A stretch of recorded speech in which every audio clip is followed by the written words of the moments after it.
இஸ்ரேலும் ஈரானும் அமெரிக்காவும் சம்பந்தப்பட்டு வளைகுடா நாடுகள் தொடர்பு பட்டிருந்த இந்த போர் இப்போ நோர்வே ஒஸ்லோ வரைக்கும் உணரப்பட்டிருக்கு அதனுடைய தாக்கம்.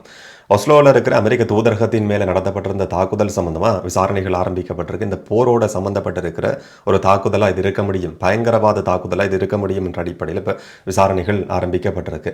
இதுவரைக்கும் இராணுவத்தோடு சம்பந்தப்பட்டிருந்த இடங்கள் தாக்கப்பட்டது. இன்றைக்கு புதுவிதமான சில தாக்குதல்கள் பல இடங்கள்லையும் நடத்தப்பட்டிருக்கு. ஈரானில் நடத்தப்பட்டிருக்கிற ஒரு தாக்குதல் அமெரிக்காவினுடைய மோசமான தாக்குதல் என்று சொல்லி இன்றைக்கு எல்லா இடங்கள்லையும் பேசப்பட்டு வருது. இன்றைக்கு 9வது நாள். இன்றைய நாளில் என்னெல்லாம் நடந்திருக்கு, இன்றைய காலையிலிருந்து இப்போ வரைக்கும் என்னெல்லாம் நடந்திருக்குன்றதை இந்த வீடியோவில் விளக்கமாக தெளிவாக பார்த்துடலாம்.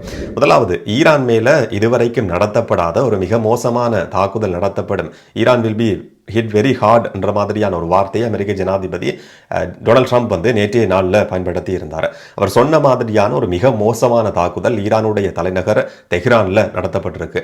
ஷெஹ்ரான் சொல்லப்படுற இடத்துல இருக்கிற எண்ணெய் சுத்திகரிப்பு நிலையம், எண்ணெய் களஞ்சிய சாலை மேலே அமெரிக்கா இல்லாட்டி இஸ்ரேல் 2 நாடுகளினுடைய மிக மோசமான ஒரு தாக்குதல் நடத்தப்பட்டிருக்கு. இந்த தாக்குதல் நடத்தப்பட்டதுக்கான காரணம்னு சொல்லி இஸ்ரேல் குறிப்பிடுறது, போருக்கு தேவையான எரிபொருள் விநியோகம் இந்த இடத்துல இருந்து நடந்து கொண்டிருக்கு, இராணுவத்தோட சம்பந்தப்பட்டிருக்கிற ஒரு இடம் என்ற அடிப்படையில் இடமும் தாக்கப்பட்டிருக்கு. இதை விட மோசமான அதிர்ச்சியான சில சம்பவங்களை எதிர்வரும் மனத்தியாலங்களில் ஈரான் சந்திக்க வேண்டியிருக்கும் சொல்லி இஸ்ரேல் திரும்பவும் இந்த தாக்குதலுக்கு பிறகும் ஒரு எச்சரிக்கையை விடுத்திருக்கு.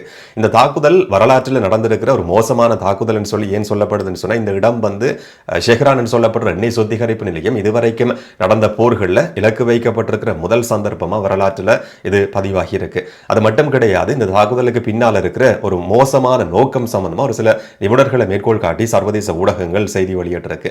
ஈரான்ல இன்றைக்கு கடுமையான மழை வீழ்ச்சி கிடைக்கும், எதிர்வரப்போற ஒரு சில மணித்தியாலங்களுக்கு ஒரு சில நாட்களுக்கு கடுமையான மழை ஈரான்ல பெய்யும் சொல்லி எதிர்ப்பு கூறப்பட்டிருந்தது.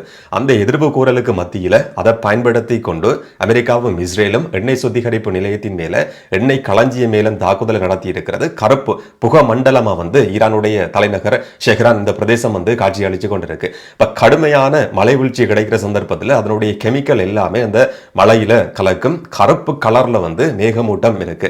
கருப்பு கலர்ல ஒரு மழை வீழ்ச்சி கிடைக்கும். ஈரானை பொறுத்த வரைக்கும் சில நீர்த்தேக்கங்கள், குளங்கள், இந்த மாதிரியான நீர் சேகரிப்பு திட்டங்களுக்கு அதிகமான முக்கியத்துவம் கொடுக்கிற ஒரு நாடு. ஈரான் நேரடியா உமாயா திட்டம் சொல்லப்படுற மிகப்பெரிய ஒரு ஓட்ட ப்ராஜெக்டுக்கு இலங்கை அரசாங்கத்துக்கு உதவி செய்திருந்தது. இப்ப ஈரான்லயும் இந்த மாதிரியான பெரிய அளவான திட்டங்கள் இருக்கு. விவசாயத்துக்கு தேவையான நீரா இருக்கலாம், குடிநீருக்கு தேவையானது இருக்கலாம், வெள்ளத்தை கட்டுப்படுத்துறதுக்குன்னு சொல்லி நீர்த்தேக்கங்கள்ல ஈரானுடைய பொருளாதாரமும் பெருமளவில் தங்கி இருக்கு. பொதுமக்களினுடைய வாழ்க்கையும் இதோட சம்பந்தப்பட்டிருக்கு. இன்னும் சொல்ல போனா மின்சார தயாரிப்பிலையும் இது தொடர்பு பட்டிருக்கிற ஒரு விஷயம். இந்த மாதிரியான ஒரு கோரமான தாக்குதல் நடத்தப்பட்டு கருப்பு புகை மண்டலத்தோட மழை வீழ்ச்சி கிடைக்கிற சந்தர்ப்பத்தில் கருப்பு கலர்ல மழை பெய்யறதுக்கு ஆரம்பிக்கும். நீர்த்தேக்கங்கள்ல இந்த மாதிரியான கருப்பு மழை வீழ்ச்சி கலந்ததுக்கு பிறகு சாதாரண பொதுமக்கள் பயன்படுத்துற குடிநீர் பாதிக்கப்படும். விவசாய தேவைக்கு பயன்படுத்துற நீரும் பாதிக்கப்படும்.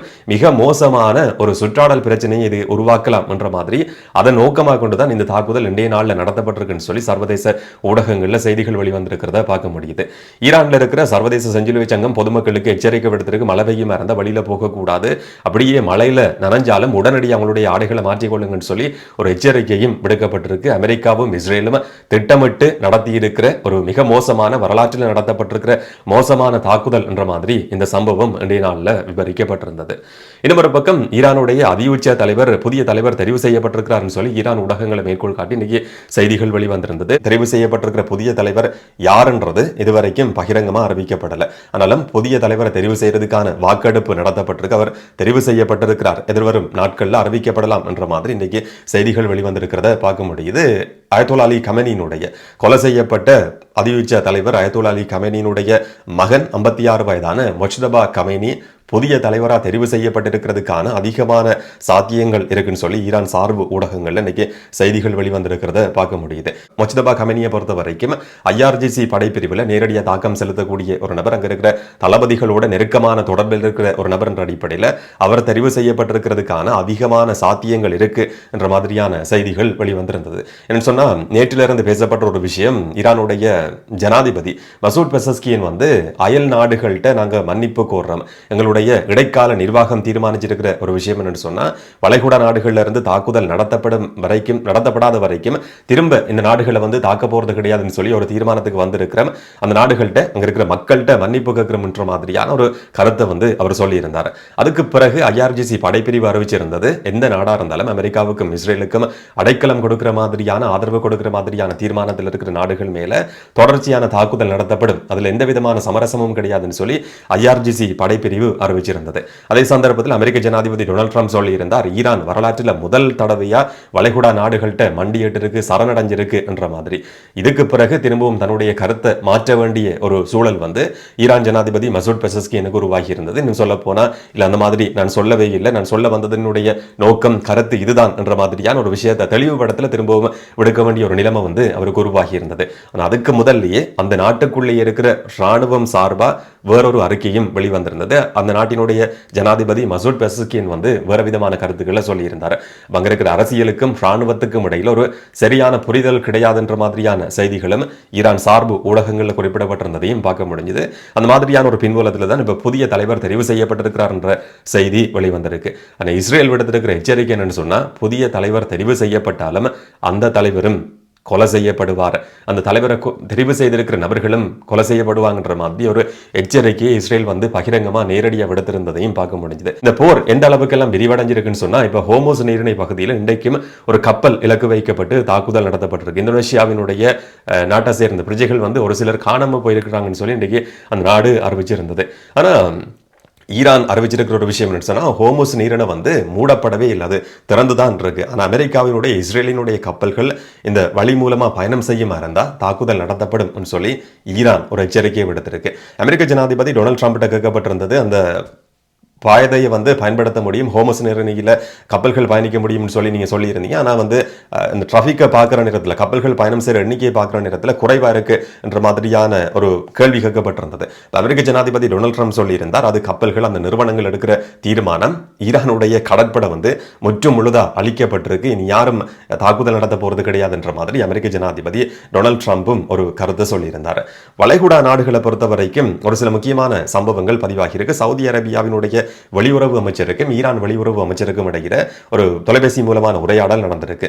அதுக்கு சவுதி அரேபியா கொடுத்திருக்கிற பதில் என்னன்னு சொன்னா, பொது தளங்கள் மேல தாக்குதல் நடத்தப்படுமா இருந்தா, எண்ணெய் கட்டமைப்புகள் ஈரானால இதுக்கு பிறகும் தாக்கப்படுமா இருந்தா சவுதி அரேபியா பதிலடி கொடுக்க வேண்டிய ஒரு நிலைமை உருவாகலாம் என்ற மாதிரியான நேரடியான எச்சரிக்கை வந்து அந்த நாட்டினுடைய வெளியுறவு அமைச்சருக்கே சொல்லப்பட்டிருக்கு என்ற ஒரு முக்கியமான செய்தியும் இன்றைய நாளில் வெளிவந்திருந்தது.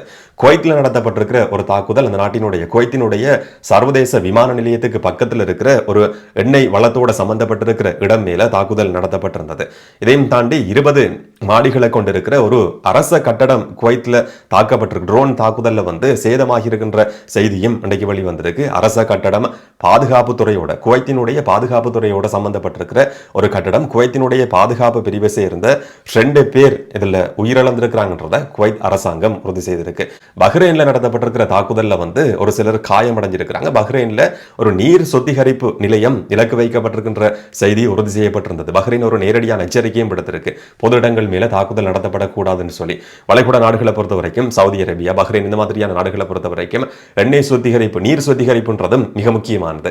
என்னன்னு சொன்னா, இயற்கையான குடிநீர் கிடையாது. அப்ப அங்க இருக்கிற கடல் நீர் சுத்திகரிக்கப்பட்டு உப்பு நீக்கப்பட்டு குடிநீர் அது வந்து மாற்றப்படுது.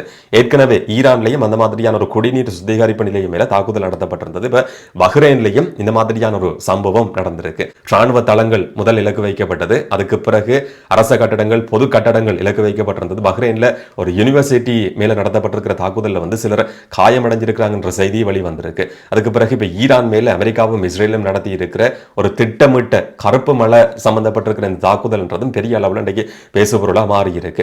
நீர் சுத்திகரிப்பு நிலையத்தின் மேல நடத்தப்பட்டிருக்கிற தாக்குதல், எண்ணெய் கட்டமைப்புகள் சம்பந்தப்பட்டிருக்கிற இடங்கள் இலக்கு வைக்கப்பட்டிருக்கிறதுன்னு சொல்லி போர் ஒவ்வொரு நாட்களா வந்து வேற வடிவத்துக்கு நகர்ந்து கொண்டிருக்கு என்றதை சர்வதேச ஊடக செய்திகள் வந்து வெளிப்படுத்தி கொண்டிருக்கு.